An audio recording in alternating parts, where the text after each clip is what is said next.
aspirations of selling for close to $1 billion. Welcome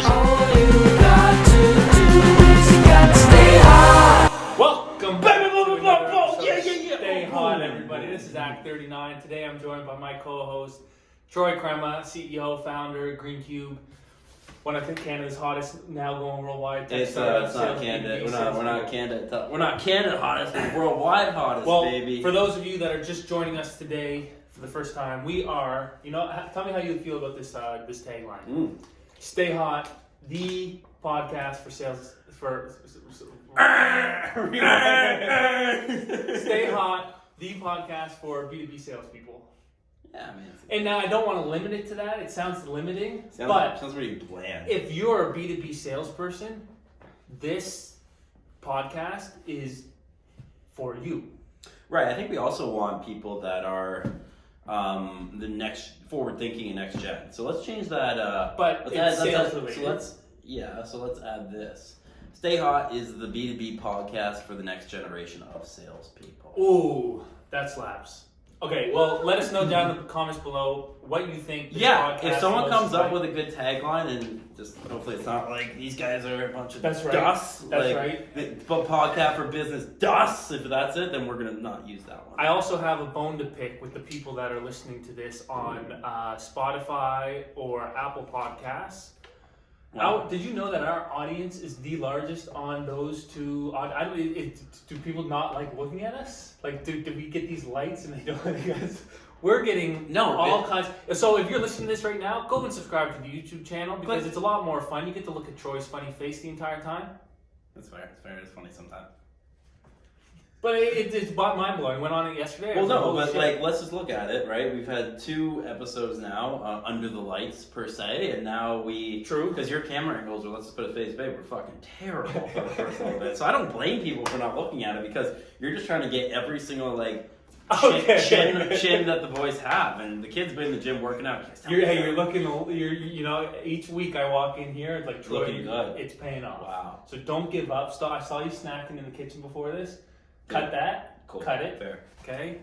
Now let's clip it. Cut it. Let's go. Jump into it. Let's get down to work. So honestly, if you're new here, subscribe, send us a like. It helps motivate us that people are enjoying this. Tristan's also looking out for sponsorship money. Let's pay Trist. Well, we need to do that as well. Anyway, so again, this is mainly a podcast an opportunity for Troy to update us on his journey as the CEO and founder of a tech startup. Yep. Tell us about your week. Today's Wednesday, March 16th. We just dated this episode, but you got to keep the people updated. Pretty amazing, guys. I think we talked about last time. We talked about in Act 38. And again, this just shows you when you hit clean air, like we were talking about last time in the plane. Yeah. When you don't have any turbulence, and when you're so plugged into the problem you're solving, and that you reach that point where your product solves a genuine problem, you hit. It's not there yet. It's not the V word, and the V word that I'm going to say is virality. When your product hits virality, this thing starts to go. It's no different than like a shoe drop, and when a brand drops, it just goes ching, ching, ching, ching, ching. But it is, it's more like not ching, ching, ching, ching, ching. It's like ching, ching, ching, ching, ching, ching, ching. And how I judge that in B2B sales is for every sales call I jump on, every single one, right? Yeah. And we say 3 of every 10 qualified calls should lead to deals. Should close. We're at a clip right now that's like 7 to 8 fucking qualification calls are leading to deals, and they're not leading to, and these are like 18 to like 25K annual contract value clients that we're billing up front, and we're ultimately also, and those sales cycles are not 3 months long. That's right. They're 4 to 6 weeks. So your pipeline, I don't know, like pipeline velocity, which actually is a term. Your pipeline velocity is ultimately something that we found is only happens really when your product is that good, and the problem and your product addresses the problem and the pain point to the stakeholder, the person that goes, yeah, this isn't no ordinary sales call. This is something I not want. This is something I goddamn need. Right. Okay. So here's a question, maybe out of left field. Like it, baseball. When you're talking about chain, like money going to the bank, deals closing. Yeah. Do you go a week without closing a deal? Used to. But like today, like think of this past You want? month. March. Do you want to know my week right now? I want to know. You want to know numbers? I don't want numbers. I can throw you some numbers. We don't need to disclose numbers. I just want to know if like, are you going through droughts in closing deals? So it's funny, right? Like when you're looking actually at in the past when you have a product that's maybe not again, we always talked about last time the vision product versus the today product. Yes. When we talked about how last time the V1 vision product of Troy maybe back when we launched the spreadsheet. We did the spreadsheet X where we were at GCX. Yeah. Well, we've changed the game. September 2021. Right. Changed the game. No I was demoing a spreadsheet. It no longer exists. But that was the visionary product I had then that has finally caught up to the market today. Remember that? We talked about that? That's so my visionary product of ultimately I had in September, which was a spreadsheet at the time, is now ultimately commercialized. And that product plays, man. That fucking product plays. And so what we're seeing now is we used to go droughts when like you didn't have that product, because you're not just selling when you don't have the product, you can visually hand it over to the person and let salespeople bet on themselves. And let anyone that you're selling into, that prospect or that person in any business, say, wow, that's something I need and I can use. If you are selling something that you can use or half use and hey, we're also going to be here, then that person has to develop trust, right? Because that secondary part is you can provide them this, which they trust because it's there. Mm-hmm. But this part that you're ultimately that service part, which is more the human element to it, mm-hmm. they got to then buy into trusting the human that the human is going to deliver with the tech. Now it's just full tech. So you hand the tech to them, and the human aspect to it is just customer service and not just product like NPLG strategies like Breeze was saying. So submit a question on the platform. We have reps that are constantly online 24/7 to help you outreach, help you prospect, help you go out. And it's all through the platform. So we don't need to be call specific and dependent, which then also leads into so many other efficiencies when we go into those margin businesses, right? Now, like SaaS is pure margin, and that we're ultimately doing. That's right. We make a ton of money because we're hands off, bro. And you don't have to pay hundreds of thousands of dollars to pay manufacturers to create the product. You pay your tech software engineers to create the product, right. And then it almost just tweaks from there. Well, that's it, right? It's like software as a service. It's any tech business. Software as a service is like what we talked about last time. That's 75-80% margin. Yes. The reason why that is because you create it once and you build, right. And then your only costs are really server costs and ultimately data costs and stuff on our side, and then engineers and our team's time. But the product itself is the thing about SaaS is you're constantly innovating and growing the product, the macro product, right? That's right. So it's not on an individual client basis. Have you closed any deals this week? Yeah. It's from in 2 years. Call it 2 days. Well, we're at the end of the third day. You treat your Sundays as Mondays, but Monday, Tuesday, Wednesday, have you closed 4 deals already? 4. And when did you first? When was the first? Those aren't, and guys, those are like signed. Those are signed and invoiced. Right. So now you're just waiting for the money to hit the bank. Ching ching ching. Okay, so there's 4. Did you reach out to those people last week and they just signed today, or like was this like a 6-month sales cycle? So this is funny, right? Like we only started selling the full like platform. Remember, like we had our act last week. This has only been live, like on there. I think it was. I walked in last week and I introduced, "Hey, go sign up to 9 GCX." days. And you're like, "No, it's no longer GCX." It's the GreenCube AI prospecting platform. We've only been live on that kind of analogy and selling the prospecting platform for 9 days. Can you walk us through one of your favorite sales call that you went on this week? Oh yeah. So the one that I'm on currently right now in a sales cycle is something that I like. It's funny when you're on the other side when you're looking at someone on the other side of the call. So this is a big client. First and foremost, these guys have they're in government tech. They arrange a lot of they have a solution ultimately for deputy secretaries, all the way to secretaries in the offices to manage their government, manage their policies, manage everything internally, and it's a great company. It's really cool.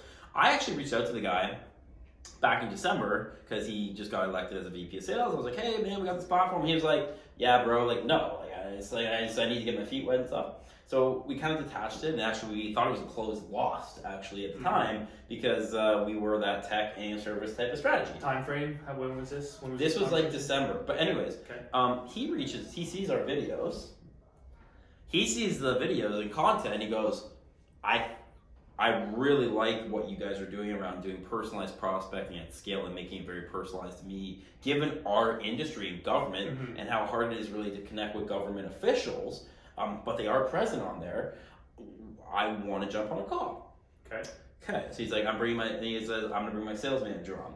Sales manager jumps on. He's a VP of sales. Sales manager jumps on, who manages and hires this SDR team. Mm-hmm. Well, we've now again constantly evolving and innovating. Product never catches up to vision. Now what we've also done is we created an admin profile. So again, like I was sitting here on the weekend with Anthony, building audiences in his platform and helping him prospect. Okay. I told Anthony, you realize here in 2 weeks, that we're going to have a platform where I can do this with you all through the platform.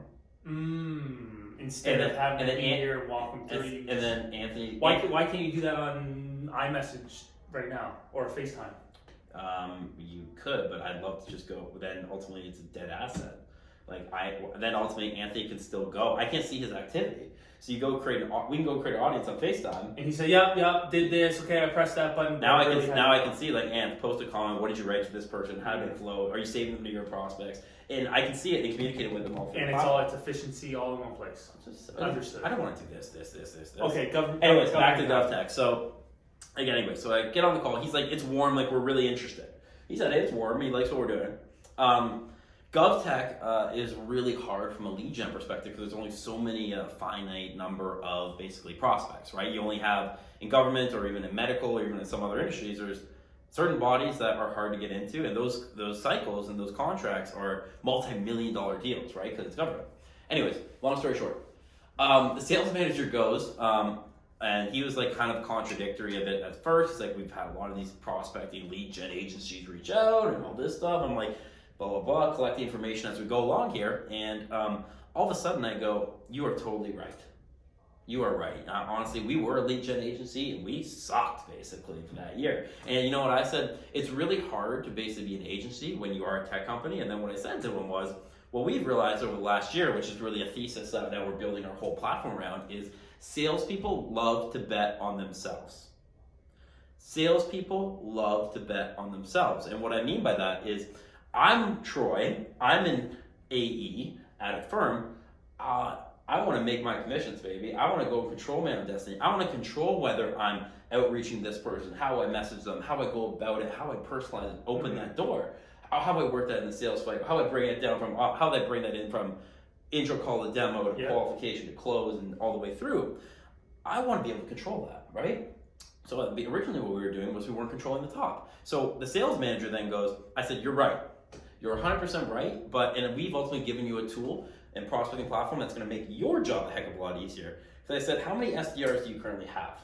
And he goes, and I already knew from the VP of sales that there was an issue around managing the SDRs, but I asked him. And he goes, we have 5 right now. And I said, okay. And he goes, 5 going to 20. So he goes, I'm going from 5 going to 20. And I said, what's your typical onboarding process? Again, just baking them right now. What's your typical onboarding process? Stand someone up and inform them about GovTech and inform them about, and it seems like pretty consuming. You have to be really knowledgeable about it. He goes, yeah, it's about a 6-month onboarding period to actually bring someone up to speed. And then I said, you know what, it's funny, right? Because we're experiencing something right now in the marketplace here. I'm sure you guys are Sean and XYZ on who are ultimately coming out. I said, you know that there's 35% turnover in the market right now in sales. Like we're like upwards of 67%. Like people are leaving. So how are you guys managing all these people and what they're doing on a prospecting basis? And I assume like you guys are hiring remote, right? Given where everything's going. He goes, yes. I go, okay, great. So here's a platform for you. It's not just a platform for every rep and that you guys can target even better and prospect even better and get personalized cubes and do personalized outreach and prospecting at scale for the rep. That's going to increase their output, increase their efficiencies, and allow your reps like Anthony to be able to originate 20, 25K pipeline in a month that ultimately they have had no prior sales experience. Put that aside for a second. It's also going to make your job as a sales manager a heck of a lot easier as that stakeholder. And so when you have someone who's the stakeholder and your champion technically within a company that goes, I can't live without this tool, and this is going to make my life 1,000% easier because I can now just prospect and teach and be what I do best as a sales manager and what I get paid on ultimately to make sure my BDRs, my SDRs are optimized. So now having that feature where I can go into a platform, create audience at the end of the post messaging on how I would go about that. So actually see his messaging, that ultimately how we approach that person, how we would address that, and actually drill into a lead by lead basis. And why is that worth it? Some people might say, well, what is one lead? right? Like, why is that person investing so much time on lead? Well, the market that they're in, given how competitive the digital landscape of outreach is, the fact that everyone's still hitting the connect button on LinkedIn, the fact that people are still spamming people on email, in order to decrease the noise in prospecting outreach, you got to increase the personalization and ultimately the targeting. And so GreenCube allows you, from a targeting perspective, to allow you to do personalized outreach and prospecting at scale and really hone in on the human element behind the processes, allowing each one of your reps to connect with them. And like, just as a quick kind of example here, Tristan, and it's pretty remarkable, Anthony just got in touch with the regional vice president at Blue Cross, which is a huge insurance company in the state. It's California. He went on the outreach, which is brilliant to see. And he goes and looks at the guy and just starts referencing, hey, I saw that you were at Cisco. I'm really impressed by your sales experience at Cisco and ultimately how you were so interested in fintech. And then I'm really fascinated by why you transitioned over to insurance and that sales process. How did that work for you? We'd love to jump on and just kind of ask you a few points and let you know the kind of cool stuff we're doing over here at GreenCube. Congrats on a great career. He reaches out like that. He relates. That sounds. He outreaches. He writes back. He goes. The guy responds back with saying, "Wow, great approach, and this is amazing." And he goes, "Man, that's pretty funny actually. I just gathered all your information. We do deep dive prospecting on our AI tool. That's way better than ultimately any other platform that's currently out there." He goes, "Yeah, here's a meeting. Here's my calendar, book a call." That's a kid that never knew nothing about sales 4 to 5 weeks ago that's doing that type of prospecting, and it's all because of the GreenCube platform. And I like to think he has a decent sales manager. That just sounded so genuine and conversational. It's a conversation. That's a great point. So now our sales is not, we're not pitching a product. We're just having a conversation on how the product makes your life better. How many outreaches do you think that guy or woman at Blue Cross is getting a week? Oh, so many, right? Like it's funny. I've heard horror stories where people are getting hundreds a day. Think about that. 100 connection requests a day. If you're the CEO of, like, let's say a decent Fortune 1000 company, even me, I get outreach. It goes to my spam folder.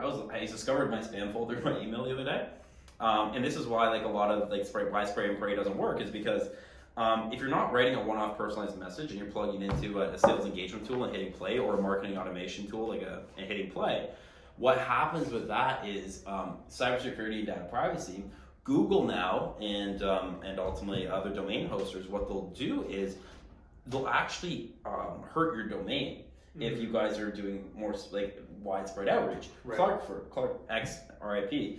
Ultimately, he was doing that at the start. What happened? He got his email blocked, and then any other future emails that we created were spam. So Anthony's emails actually, he's not even live on email right now because ultimately Clark got all our future domains blocked. What that then filters into is, well, okay, so you can't do Spray and Pray on email anymore. Okay, also Spray and Pray does something to your pipeline. It creates pipeline inconsistency. Right.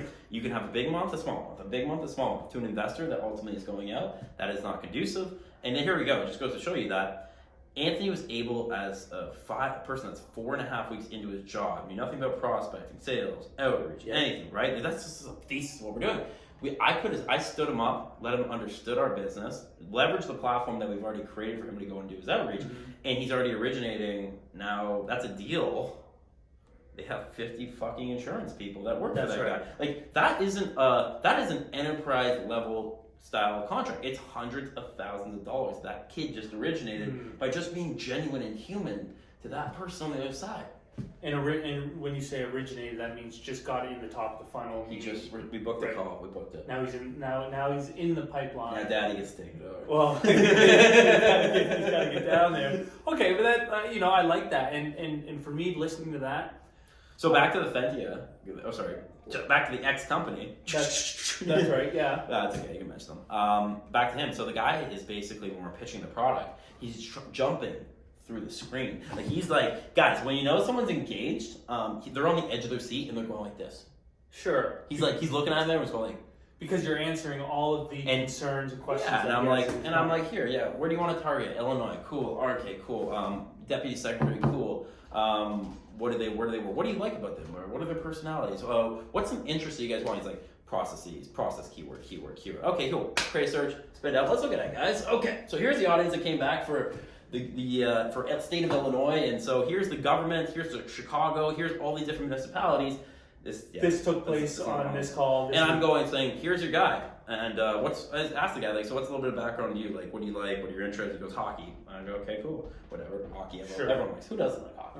Anyway, so I put it in, and the guy goes, the deputy secretary at the state of Illinois is interested in hockey. He likes, he's a big Blackhawk fan. But he comes from a process-oriented tech background. He actually was an IT manager. I was reading all the stuff, so I'm like, guys, you could totally rip this angle by saying, listen, saw that you had an IT background, that you're interested in Blackhawks, but here's kind of like the full digital profile, how we're able to digest the information. Then I went to the guy, hey, X, do you think you could write a pretty cool message here to this guy and get to him that really comment back? He goes, give me the lead. The guy goes and writes it. Right. And so we have a call on Friday to discuss seats, and that's not a 10K off client annually. That's potentially upwards of 20. About 20 times our 2 million, it's called 4K times 12. You're looking at about a 50K ACV client that could be closed in a matter of 5 days. What do you mean seats? Discuss seats. Define seats. People, SDR, licenses. Okay. So usually what we charge is per license basis, and then you charge on per user. It's no different than how any other Netflix charges on per users. It's just a little bit more expensive. Sure. It's B2B tech. And on that front, like the guy goes, like we're discussing like a big deal that should have taken 3 months, but we're out here fucking looking to close this thing in 1 month. Can I ask you how you price your product? Because through my day-to-day and learning about entrepreneurship, learning how to price different contracts and services, the biggest thing that I come across is you have to figure out Client. how much that service or the problem that you're solving is going to bring in for the person that you're providing the service for. That was a bunch of jumbles, so let me redo that. I got it. I can take it. When your product, you have to ask yourself, how much is my product going to bring in for your company, and then you decide how much the price based off of that. No, so we're flat. And the reason why is when you're creating a platform or per seat, you can't fluctuate because you can't dictate what their sales cycle and how they go approach their Do you ask them about that? Yeah, it's all important information to know, but we used to, right? When you're a services business and when you're tech and service, I feel like when you have a human element to things, people, for that trust aspect to work, they're going to go, I need ROI. I need return on investment. If there's a big human element to this, I'm hiring people in other people's minds have a certain output. And so when you have that kind of connotation there's a big ROI basically play when you're handing over a little bit of your keys to ultimately the person that drive the car a bit, right? But if I just want to have a Jaguar or a Ferrari and I get to drive it, right? Then ultimately and then I get to dictate how fast the Ferrari goes and the velocity and where I go with the car instead of having a human tell me where we're going and me sitting in the passenger seat. I'm more likely to buy the car than actually go tell the human to buy the secretary. That's right. But but for instance, let's think of like the Super Bowl commercial. Okay. Troy, GreenCube puts a commercial on the Super Bowl, and that commercial is going to generate $10 million for GreenCube. Okay, hypothetically. Yeah. Me as the person creating that commercial for you. Yeah. Well, if it's going to bring in $10 million for you, I want at least $2 million. No. Well, I'm not going to charge you $1,500 for a product that's going to bring in $2 million, am I? Well, I don't get the question. What's your angle here? I'm also paying for the Super Bowl commercial. I'm paying for marketing. We're not marketing. It's the ROI of the service that I'm providing you. Right. So let's say one video is going to bring in 5 contracts, and each contract's worth $5,000, and there's 25 in your pocket. Well, this is why marketing. If I know that information up front, I'm going to increase my price from $500 to $10,000. Can you guarantee it though? That's the thing that always scares me. Can you guarantee it though? I tried to get you on a guaranteed contract. You told me to go fuck myself. But the thing is, that's the issue about marketing. Marketing is a fugazi. You can't guarantee. Anything, right? And that's tough, right? We were a MarTech company. Yeah. A question I always get asked? Can you guarantee me this? Yeah, like so if I buy GreenCube's product, how many leads am I guaranteed to close? As much as you want, because we give you full access to the platform. Go run nuts, bro. Okay, so this is where we pivoted. This is where we pivoted, right? Yeah. Like now again, the big theme of what we're doing, going back to what I said, salespeople want to bet on themselves. a big sales. I'm used to close Sandy. What up, Sandy? What up? Thank you for coming in. Closed them one in a 4-day span, and we only had a 20-minute call. No, it was last Wednesday. We had packed up Act 38. We went in your office, and you saw a post of Sandy, and you were like, "Why is he making this post on LinkedIn? I'm gonna message." And you pulled out your phone. Yeah. I messaged him and said, "Yo, dude, why?" I took a picture of it and said, "This sucks. Why are you not using our product?" Well, I didn't say this sucks. I said, why aren't you guys pull up the screenshots right now? Pull them up. Pull them up. I'll send it to you after we get add to the. I will pull it up here. But I'm so pretty sure I said to him. Yeah. I took a picture of it like this, and I said, "Dude, why aren't you using us for this?" That's right. And he's like, "Why aren't you?" He goes, "Ha ha ha ha ha." Blah blah blah. He asked you how many guaranteed. He guaranteed it. Well, how much am I going to make by using the product? So the backstory behind this was I originally had pitched Sandy an owner's box when we were first starting out. Because when you're just starting out your business, when you start, you got to go leverage your network, as we talked about before. So Sandy was in my network. He had a pretty cool business and weekly fantasy sports platform. Shout out Owner's Box. Love you guys. Love the content. Keep it up. Great. Boom. Bang. And I reached out to him. I was like, dude, I think we can go and we can cultivate and start DMing people on Twitter to go find you guys some new influencers and stuff. Because we were just on Twitter at the time, right? He basically said, Troy, who's doing it? And I said, we have an automated script and a bot and blah, blah, blah, blah. We were so amateur at the time, right? And he goes, so how much does it cost? I said, $3,000 a month. It's kind of a lot. And he goes, well, what? Right when you jack price like that and do flat fee, and we didn't know anything about sales. I got told $3,000 because my fucking mentors told me, go, Troy, I think we should charge $3,000 for this. And they were kind of right because it was SaaS and service, right? Like it was tech and service. It wasn't just SaaS. That's right. It wasn't software as a service. It was software and service. Ooh, there we go. Bing. And then clip. And then off of that, what we realized really quickly was he remembered the old vision of the product, right? So when he asked the guaranteed, he goes, he's heard all through osmosis in our content and me talking and hanging out with him, like the evolution of GreenCube, right? Sure. And everything, but he actually's never seen it, right? And so I said, there's no guarantees, bro. Just come jump on the call and let me show you what the hell we've done. I'm gonna blow your socks off. Right? So I'm gonna go to the line. I'm gonna blow your socks off. Yeah. Terminator. Clip. Go check out the clip. But anyway, so Sandy goes. And listen, Sandy is a very he's a good negotiator. He's very frugal with the money and what they spend. He's a marketing guy, so he wants to make sure budgets are allocated efficiently. And he's the guy who wants that ROI, right? Like that's him. And then so what I said, and Sandy goes on like, what can you guarantee? What can you do? And then on the platform I show him like, listen, and we can do this, we can do that, we use it for fundraising, you can use it for this. Right. Here's who you go after in partnerships on this side. And they have interest in fantasy. I can even look that up and put it in personalized search. Like create a search for them. And then I went like, what do you think? And he goes, really cool. I like it a lot. How many leads do you guarantee me? And he goes back to that question on the call, and I go, Sandy, like you realize that this is your platform. You get to use this. And then he goes, well, I don't know. Well, I'm not going to know how to use it. And I said, it's a very intuitive platform. What do you mean it's not going to use it? He goes, well, I don't know. I'm not going to be able to use it. And I go, well, you got me. I'm going to do a proper onboarding with you. And he goes, okay. And I go, yeah, dude, I'm going to walk you through it. Here's what we're going to do. I think we'll talk through your business. We'll do a quick strategy. It'll take me fucking 30 minutes because I know how to do this shit. And I'll grow your business exponentially. Anyways, shout out Sandy. And then he goes, okay, I like it. I don't think he wanted to sign it just because I think it was me. And then he goes, let me take it back. Okay, I'll get back to you on Monday. And I was like, cool, man, awesome. Here, listen, dude, Sandy, do you believe in yourself? And he goes, yeah. And I said, I knew you. I believe in you too. And I genuinely said that. I think it's great. And I said to him, well, we're going to give you the best tool possible for you to go bet on yourself. And so now he's a client. Now he's on board. Yeah. Well, he's not on board yet. He's signing. He's signing on Friday. He's coming in the office and he's doing a big jersey swap. Stop. Yeah, no, he's pretty fired up. You gotta get some pictures of that. Oh, that's what we're doing. We're doing a photo shoot and everything because Sandy's funny because I have kind of cheated the sales cycle a bit with him. I've actually gone public with it and said he's 50% or he's 30%. Now he's 70%. Right. I haven't disclosed that he's even there yet, but he's coming in. He's actually going to sign in person. We'll do like a contract signing informal. I'll onboard him. Take me 2 seconds. But I think the biggest thing that's changed in our business, right, and we talked about this going back in pipeline velocity, is now our biggest thing is, dude, your current processes suck. And you know that, we know that. And I feel for you. I don't want you doing this anymore. I don't want you guys going through that. So here's an all-in-one platform for you and the best tool possible for you, or platform for you to go bet on yourself.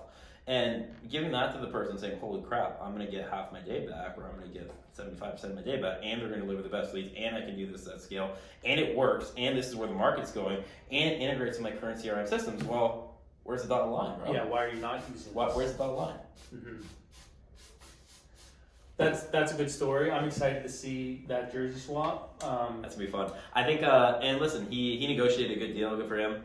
Shout out to Sandy. It's not like he got fucked over. So Sure. It's always give someone some props. Of course. But listen, he's gonna go on. He's gonna use it, and he's not gonna be able to live without it. Like that's our bet now, and that's something I know. Troy, what's the number one piece of advice that you would give to a new salesperson? Like what are the 3 fundamentals for somebody to be successful in sales? That's funny, man. Okay, so I think the big. Okay, so let me just go back how I stood up Anthony, right? Like Anthony is new to sales. So everyone, again, let's just paint the picture of like the setting, because a salesperson by definition, there's multiple different types of salespeople, right? Yeah. There's obviously the AE, the SDR, and the BDR that we've always talked about. Right. Let's just say new to sales. Okay. The definition of sales is ultimately how can I go out and find someone, work them down the pipeline, and close. There's 3 different things: BDR, SDR, AE, right? BDR, SDR, AE. Work it. How do I find someone? BDR. How do I work someone down the pipeline? SDR with a little bit of AE, and then AE's full close, right? So my advice to let's do all 3 positions. My advice to the BDR. Well, quickly, it sounds like the AE has the easiest job. Because everyone else is doing the grunt work, weeding out people who don't want the product. They're getting rejected, and the AE is only getting the person that is ready to sign. So this is funny, right? Like this is it's funny. Like sales structures right now and how they're built, the BDR's got to grind. Like he's got to grind. And he's got to do the worst job ever possible, which is what we're solving for. It's like sitting there fishing in an ocean, not knowing if there's fish in there or not. Or not. Yeah, that's a great way to put it. Yeah, not knowing if that minnow on the other, or that it's a minnow and the minnow is dead. Like the minnow's literally dead. He's at the bottom of the ocean. Right. With GreenCube, you know that you're gonna have a whale that's gonna bite, or which whale's gonna bite. Okay. Go back to the 3. Anyways, define the 3. That was kind of cool. Anyway, so on the define the 3 BDR. So again, 3 steps: find the lead, work the lead, close the lead. Ultimately on this front is the find the lead part for BDR. I would just say really begin to understand the industry when you start. Like, remember when Billy was talking about how he does a lot of research and learns about things? Yep. Start to just understand like what it is that you're solving, who it is, and then eventually when you know what it is and what industry you're in, what's going on, like before just read about it. Then start to go kind of to that the person and say, okay, what is that problem that it is, and what does our product do, and then how does it solve that problem? And then when you know you know the industry, you know who the problem you're solving, and then you know ultimately how your product solves that problem today, and even you can pitch some vision, you can then put together a pretty good pitch, right? Now, the great thing about our platform, which is really unique and cool, is you don't actually need to know anything about your product to go and actually start cultivating pipeline. And what I mean by that is this is just where the world's going, right? People want to relate to other humans. I like to think that there's some good in humans still today. And ultimately, good people want to connect with other good people. Like if I have a student that reaches out to me that's really passionate about entrepreneurship or sales, or even just wants to have a conversation with me, I'm always responding to that person because they're just asking me for help and guidance. That's being a good person. That's being a good person. There's a lot of good people out there in professions that just don't have the time. But I don't have the time for the person that just wants me to sign on the fucking dotted line after a message. But I do have time for the human on the other side of that call. Okay. So as a BDR, you need to be number 1, a good person. Gotta be a good. No, as a BDR, you gotta have. I think you gotta be human first. Okay. So BDR, human first approach. Then, but also understand the problem and what your product does to solve that problem. Just because, again, once you connect, the first part is the human part, which is connecting with the person. Yeah. The next part is you got to work it, right? So then personalization, pitch, right? Personalization, pitch, purpose, right? Those are my 3 Ps. Now, when it gets to the SDR, after the BDRs basically booked that call, or booked the intro call, because we just go right to demo now, because we're nail guns, but the most processes are you have to qualify it.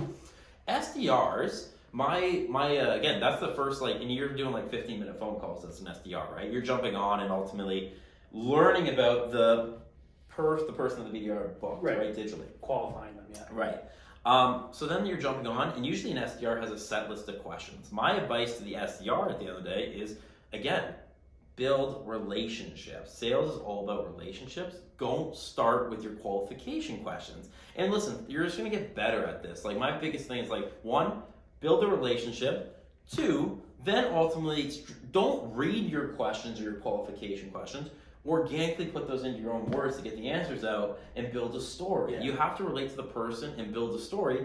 And if your product is solving a problem, then the story should line up with how your conversation goes. Right. And so after that, by the end of the call, your goal always of the qualification call, if they answer your questions organically in a conversation, it should lead to ultimately that demo. And then my advice for the AE is I should not have any advice for the AE. That is my thing. It's like an AE in today's society, you should be well groomed on how the process works. And by the time you get there, my advice to the AE is don't rush the client. Don't rush the prospect. If he's gone through the BDR, SDR process, you're looking at traditionally probably a month or 3-week type of process. But when it gets to you, that guy's here. Like, he's invested his time. He knows what's going on. You don't have to quick close anyone. But you do have to tell a story as well that comes from your BDR to your SDR to you, and really build that relationship with a human to then ultimately get them to say, wow, I need that. Yeah. I want that, because I need that goes to the point that they're going to sign really quickly and increase pipeline velocity. I want that goes to I might follow up and increase and extend sales cycles. But the only way you can have the want versus the need, of course, the only way you can have the need versus the want, is if your product is actually that good. That's right.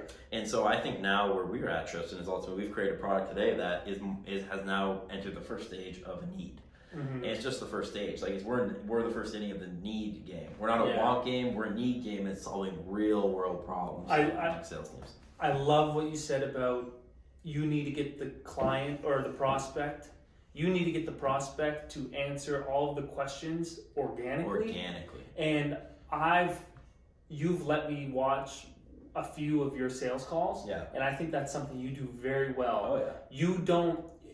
You ask them questions, but you somehow make it feel that it's like and this sounds weird and this sounds bad, but it actually makes it, you make it sound like you genuinely care about their problems. And I say that only because in the back of your mind, you're trying to get them to realize that they need your product. So the funny thing is, I think the two go hand in hand. Yeah, but it's hard to explain this without people actually seeing what I mean. But like, you're constantly asking them questions about themselves, knowing in the back of your mind that they're going to say something to make them realize that you need the product. Well, the funny thing is, like, I have a process? Yes, but my process is very fluid. It's broad. Like, it says, I never kick off a call. My process, I never kick off a call, ask them about their company. Never. I never do that. What do you do instead? I ultimately jump on, and I've done research on where they're from, where they've worked, where they've done things, who they are, what they studied in school, who they are as a person. Really the essence of the GreenCube product, right? Who you are as a person, that whatever on the call. I asked them, I always like to break the ice and ultimately jump into the call by saying, I saw that you went to the University of Chicago, like, that's where fun goes to die. Just what was your experience there? Why did you come out and ultimately then go into there? Like, I learned about their process and their career. Right. And then I get to understand who they are as a person and why they're at the stage they are today and why they're ultimately in this position which I am selling into. Then I go into, well, okay, tell me about your current position, like where we're going with there, and then tell me about your pain points. Like, tell me about like how what's it like to manage an SDR team today? Like, what are you guys struggling with? Where's that going? And just tell me about your current outreach processes. What tools are you using? And that goes to qualification. But I get him to get him or her to get me to the point where I understand who that person is. Yeah. And then ultimately, when I understand who you are and the way I should position it, I know whether I'm going to increase my sales velocity on the actual call and go, okay, this guy or girl is just a fucking nail gun, and I'm gonna really close quick, because I'm not gonna you can tell very quickly whether someone is in it for like a relationship person, and you tell and you know someone very quickly on the call whether they're a no bullshit type of person. Mm-hmm. I think there's two different types of people. There's like no bullshit, which is fast, quick, I'm gonna make a decision, or there's relationship build. And so if you can't put two and two, if you can't figure out which one's which before you even enter your pitch, if you can't figure out which one's which before you enter your pitch, then you've lost your pitch already. That's a fact. So like, if I don't know if I need to go slow and walk someone through and really get the intricate details, or hey man, this is the problem we're solving, here's how you do it, let me just go and create an audience for the platform, and I know this guy's gonna buy. If you don't know which one's which, you've lost your pitch. And so you gotta know whether he's a quick no, or he or she is a quick no bullshit person, or whether he or she is a quick he or she is ultimately a slow kind of relationship, really understanding the need person. But you only get to that point if you really understand the person before you even go into the pitch. And so that's my biggest kind of maybe advice I would give to go answer your question directly to every single type of salesperson. You got to understand the person before you go to the pitch, and then the pitch has to solve the problem, and your product has to be good enough to ultimately solve that problem. And if your product is good enough to solve the problem today, it's a need. And if it's a problem that you're going to solve tomorrow or in the next few quarters, it's ultimately a want. And so that's why, that was fucking cool. I resonate with that because when I used to work in a restaurant, there were two different types of tables. Who the hell would order anything from you? The funny thing is, I worked at a seafood restaurant and I hate seafood, but I had to act like I did. You hate seafood? Anyways, listen to this. There were always two types of tables. The people that wanted you to leave them the F alone, buddy, I'm not here to make conversation. And then there were tables that wanted to get to know who you are and what are you studying in school and how old are you? And how much more enjoyable are those tables? It is. But what I realized it's not enjoyable until they tip you $1 at the end of the night. is some of my coworkers couldn't pick up the type of person that they were serving, and it was the most painful thing ever to watch because someone who was talk would be doing that to someone who just wanted you to take their order and leave them alone. Yeah, you gotta. Right, and so for me, I resonate with what you just said there, is because as a server, I would be one of my best skills that I thought I was really good at is walking up to a table and off of the first 3 to 5 words, I could pick up, okay, these people just want me to take their order and leave them alone. What is that called, Tristan? Starts with an I. It's intuition. There we go. So that was good. I really appreciate that. I have 2 more things I want to pick your brain about. I had stuff on the paper, but this is more interesting to me. Jordan. Be honest. Does an AE have the easiest job of those 3 roles? I would argue they would. But I would argue that too, because the leads are so warm that they just have to talk them out and say, here, sign here. Okay, let's just talk about this for a second. So I'm going to say something very controversial. It's coming in hot. Stay hot. AEs at brand companies have the easiest job in the world. This is the kind of content I'm here for. Dive into that. Okay, so brand names. AEs at brand name companies like Salesforce, for example. I'm just not trying to chirp you guys, but let's just call it what it is. Most of them carry themselves like they are the pinnacle of all sales. And I've made it, it's like playing for the Yankees. If you're an AE at like a Salesforce or a big company, you're like the Yankees. Well, we've realized, think about it, right? Like you are Salesforce.com. You are Salesforce.org, which is their charity wing. You ultimately are Salesforce. You never built Salesforce, but you are Salesforce, and everyone that goes to start a company needs a CRM, whether you're a B2C business, B2B business, any type of business. You need to log and track all your customers, right? So why does the AE have the easiest job? Because I'm going to the website and I'm requesting to see a Salesforce product that I already know I need. You got to be a complete and utterly moron to ultimately not be able to close that deal, unless you are trying to argue against a HubSpot solution, which is ultimately a more of a freemium original start model, and then ultimately they upsell as you have users. That's why HubSpot got into the CRM game, and why they've done so well is because they realized, well, shoot, that entrepreneur, you know what? They just need a CRM to basically log all their stuff and log their management, and on that front, and I can get them in for free now. And I'm going to bet on that entrepreneur that entrepreneur is going to be able to grow his business, and then when he grows his business, I'm going to increase my surcharge. But answer your question directly. Yeah. When you're a brand and when you're established brand, you're a marketing person, you can appreciate this. You get a shitload of inbound leads, a ton.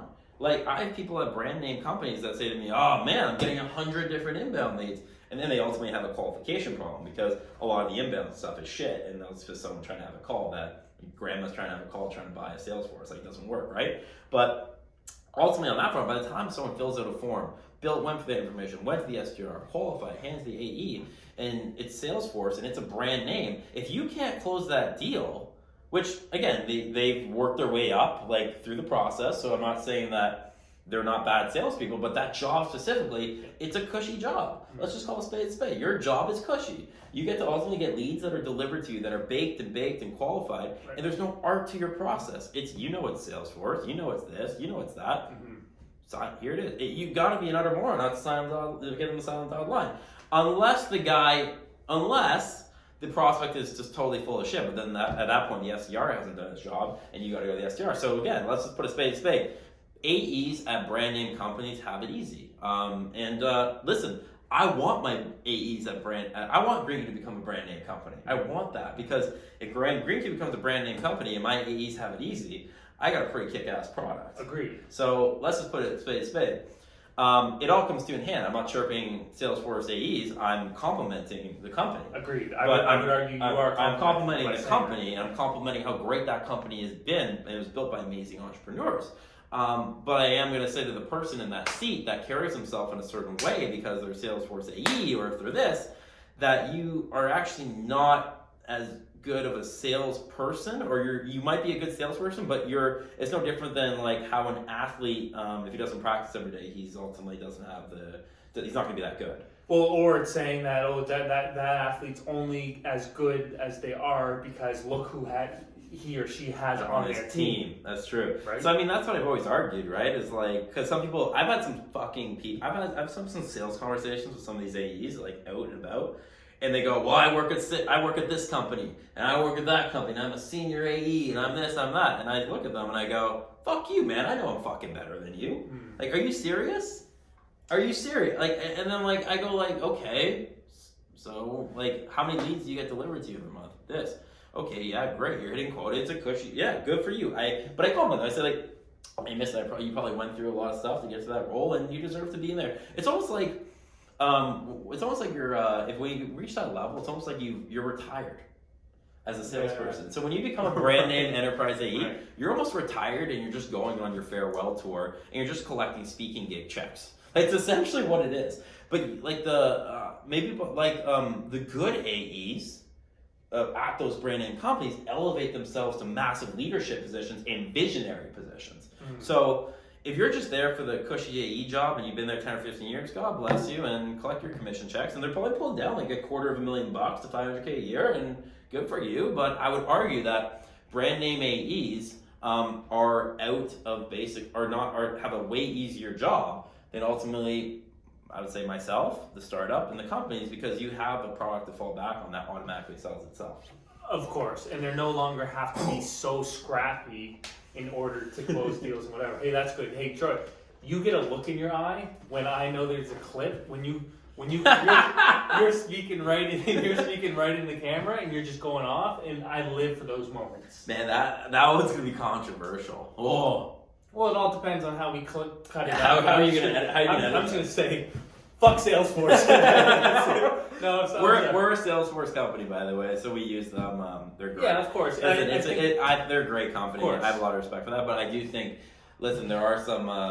Salespeople aren't the most liked people in the world. No, like honestly, it is like when people hear salesperson, people go, they have such a negative connotation about sales, right? Like that is the truth, right? And it's because you have pompous, egotistical beings, and let's call it space babe, but mostly men, that ultimately have I'm an AE at Salesforce and I'm this. Like, well, I don't give a fuck about you, to be honest, dude. Like, I care about the product you're selling and the problem you're solving me. So I don't care about you and the fact that you're carrying me like this, but I care about the product that you're selling. Well, that was going to be my last question, is what is the worst thing about sales? Like, as a salesperson, what is the least favorite thing about your job? Toughest part? Yeah, let's leave it. Like, what is the toughest? What is the shittiest part about being a salesperson? The toughest part of my job is the problem that we're solving for. Prospecting. Top of the funnel, maybe. Toughest part about a BDR or SDR, like we were talking about, is, and the toughest part of every business, and why we're going to make the traction we're making and go to $1 billion, as you like to say, Tristan, is because we're solving a problem to be able to get business to get new clients in the door and increase the revenue. If you solve a problem that's toppest of the funnel and the oxygen of every business, and it's a pain point that every single salesperson has and every single salesperson ultimately needs to solve for, but there's no science to it, and you have a platform that ultimately could potentially, is breaking barriers in that problem that a lot of people have failed in the past to solve. That's where it gets super exciting. And like, that's now where, wow, we've arrived. We really created that neat product. That's great, but talk to the person that doesn't know who GreenCube is and isn't in sales themselves.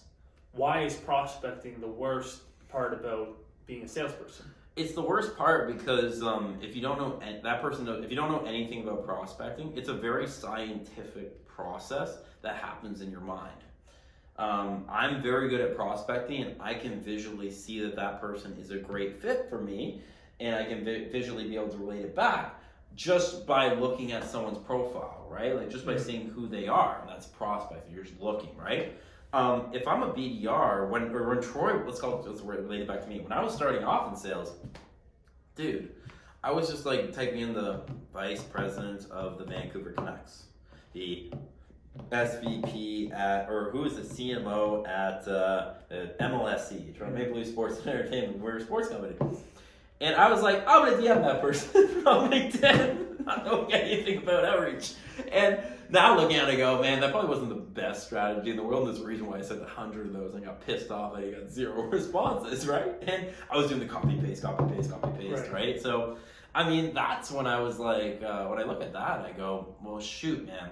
I wasted probably 3 to 6 months of GreenCube's progression just based on the fact of me not knowing how to prospect or do outreach, and I was new to sales. But you had to go through that grueling process in order to realize that there's got to be a better way to do this. That's then led to the evolution, which is hilarious because we were not an outreach business or a prospect business before, but ultimately my pain and what we were solving for and that we had data and that we were an AI company creating unique target audience, I was like, well, can we solve my problem? And my problem was his problem, her problem, their problem. Oh wow, this is not just their problem. It's not a city problem. It's not a province-wide, but it's not North American based. It's worldwide. This is a worldwide problem affecting every single B2B sales teams. Oh shit, 33% of salespeople are leaving. Oh shit, 67% sometimes are leaving a company. Oh wow, young Gen Z millennials with attention spans of 3 seconds are ultimately coming in. They're onboarding the 3 to 6 month processes. Are you nuts? Wow. Oh. Wait, we have a product that ultimately can solve this problem today through AI prospecting platform GreenCube. So I just think that here's my answer, and I don't do a whole lot of prospecting, but I think it just boils down to how time consuming it is and the amount of rejection that you get based off that time that you're investing. You're not getting a whole lot of ROI on the time that you're investing when it comes to prospecting. And that's why so many people quit. Yeah. Like, let's be honest, like sales is hard. I mean, 35% to 67% turnover. That's right. People are leaving. If you can't sell a product or know what you're doing, then or know how to prospect or be able to do it efficiently, do personalized prospecting at scale, as we have to say, you're going to probably leave that job. It's time consuming. You're sending 1 to 2 messages a day. And you're getting no results. But if you're able to do it through a platform that cuts your time and delivers you the best leads, and so you can just bet on yourself to do the best you can do. If you still can't sell that product, then ultimately you got your answer to why you should leave. But I guarantee through our platform that you're going to have a lot more success in doing it. Of course. I want to leave the people with this quote. It was one that I wanted to share with everyone. When I read it, I was like, oh my God, this is like a crazy quote. I crumpled my thing up over the show so I can't see. It says, Troy, I think you'll like this.